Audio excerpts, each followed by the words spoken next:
Paul. Thank you for your testimony, Secretary Pompeo. Do you believe that the 2001 authorization to go to war with those who attacked us on 9/11 applies to Iran or Iran's Revolutionary Guard? I'd prefer to just leave that to lawyers, Senator. Well, I would think it'd be a pretty important question that whether or not you think you have the right to invade or declare war or engage in war with Iran. And doesn't sound like something we're going to leave to the Supreme Court. It's going to be a decision by the administration. Right. Does the administration believe you've just recently classified, the entire Revolutionary Guard as terrorist? Do you think that that somehow includes them in the 2001, and is that any part of the decision-making process with including this designation? I'll answer your second question. It was not part of the decision-making process. The designation was a simple recognition of reality. These are terrorists. They killed 600 Americans. 600 Americans dead, families today grieving.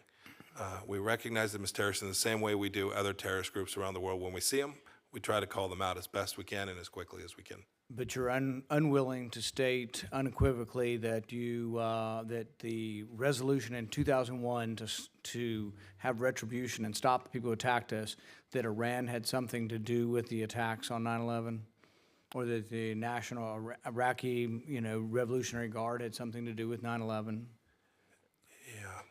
So you asked a factual question and a legal question there. The legal question I will leave to counsel. The factual question with respect to Iran's connections to al-Qaeda is very real.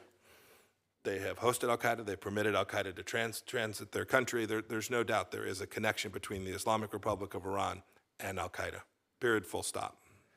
And I think some would argue that the Iranian government is not real happy with Sunni extremists. They have Sunni extremists in their country, but it's not sort of like they're joining forces to fight the West. They actually would just as soon eradicate Sunni extremists and have actually evicted quite a few or imprisoned quite a few. So I don't think that dog hunts very well. But I am troubled that the administration can't unequivocally say that you haven't been given power. I can tell you explicitly you have not been given power or authority by Congress to have war with Iran. And in any kind of semblance of a sane world, you would have to come back and ask us before you go into Iran. So my hope is, I'm not arguing whether the Iran's Revolutionary Guard are terrorists. My argument is that you do not have the permission of Congress to go to war in Iran. If you want a war in Iran, you have to come to us. It's the way the Constitution was written, and it needs to be very clear. And begging off and saying, well, the lawyers. No, this is our history. This is a very important question. It's a very explicit question. Only Congress can declare war. You do not have our permission to go to war in Iran, and that should be very explicit. Part of the reason we're having this debate is we've now been at war for 18 years in Afghanistan. I think even you have admitted there is no military solution to Afghanistan. It's a mess. It's nation building at its worst. The president, like myself, complains endlessly about the $50 billion we're wasting there every year. I also worry about the lives that we're wasting there. You're sending young men when there is no mission there.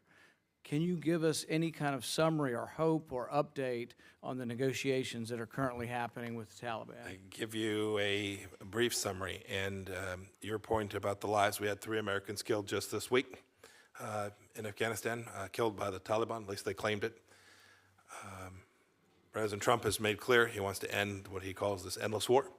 And our team is working diligently to create the conditions to do that. Ambassador Khalilzad, I think he's in Doha today or maybe in Kabul, working with the Afghan government, with other Afghans, non-Taliban, as well as with the Taliban, to create conditions so that we can deliver on what the president has said he wants done there, which is to reduce, you talked about American outlays, dollars, American taxpayer money, but also to reduce the risk for Americans. He's also told us to do that in a way that continues to reduce risk of an attack from that real estate, and we believe there's a path forward that we can achieve each of those 2 goals the president's laid out for us. Thank you. I think we have the greatest military in the world. Nobody can measure us anywhere. We can do anything. But I'll tell you what a Navy SEAL told me. He'd been in 19 years a couple years ago. He says, we can go anywhere. We can kill anyone. We can complete any mission you ask us. But the mistake is when you ask us to stay and plant the flag. We're not so good at nation building. Our soldiers don't want to do it. It's a huge expense of money and lives. Let's learn how to declare victory, and I commend the president for trying to declare victory, and I hope you'll support him in that.